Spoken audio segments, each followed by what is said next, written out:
If anyone can show a nation betrayed by Donald Trump how to defeat him, it is the city that gave rise to him.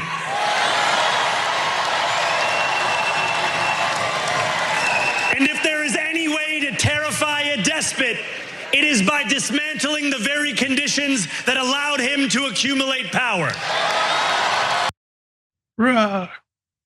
Ooh, that speech was good. That was Mamdani's victory speech after he won the election in New York City for the mayor's race.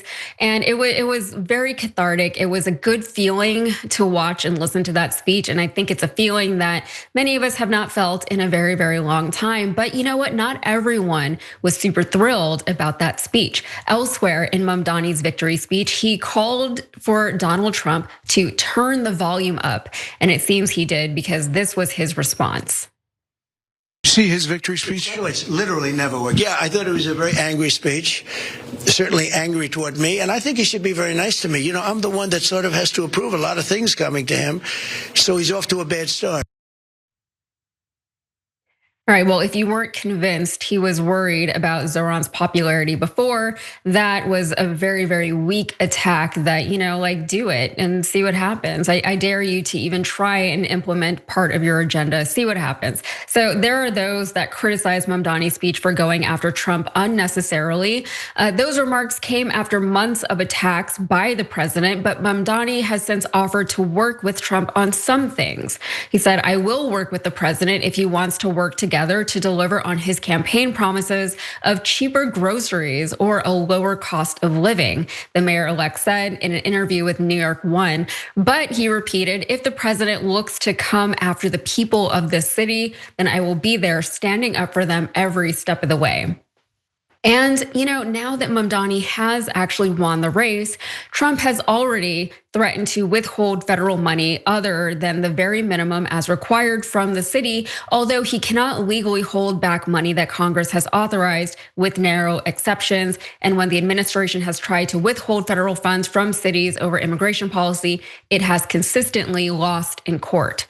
So despite his lack of success so far, Trump remains undeterred, and he made this very cryptic threat, saying, speaking at the Miami conference on Wednesday, the president said that the Florida city could be a refuge for those fleeing communism in New York City. We lost a little bit of sovereignty last night in New York, but we'll take care of it, don't worry.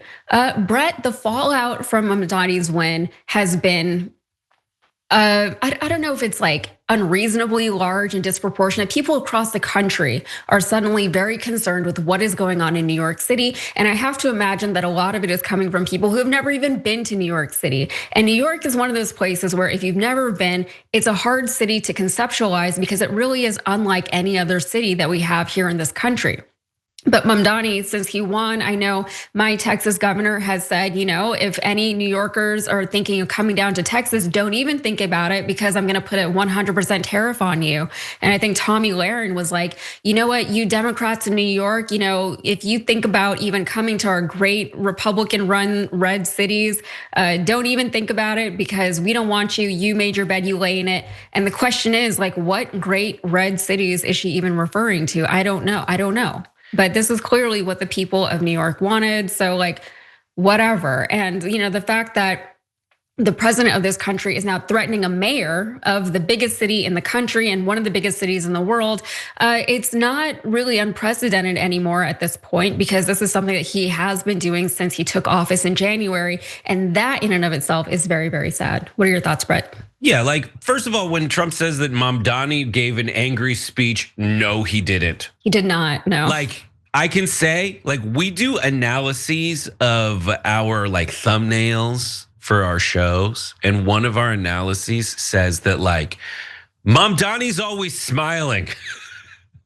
Mamdani videos where he's not smiling in the thumbnail are hard to find. But when he's not smiling, he doesn't do well. He knows that. As someone who's been on camera, like Mamdani's very obviously telegenic, but like I've gotten the note that obviously he has gotten that has worked for him, where you have to smile while you're talking, smile with your eyes. I'm doing it right now. That's called smizing, Brett. You smize and you become likable. And the things that Mamdani is doing, part of the reason that anyone so to speak, breaks through on the political stage is lately for two reasons. One, because they cozy up to Trump. But two, they don't sound like a normal politician. And Mamdani doesn't sound like a normal politician. And the way he does that is to have an audible joy in his voice. When he's telling you that I would rather stay here than go to Israel so I can fix the potholes and make buses free. He's smiling. And that joy is something that is so missing from politics, thanks largely to Donald Trump. And so that's the first thing. And to say that Donald Trump, the reason that people are so infatuated with this race is for a lot of reasons. One, people in New York don't like Trump.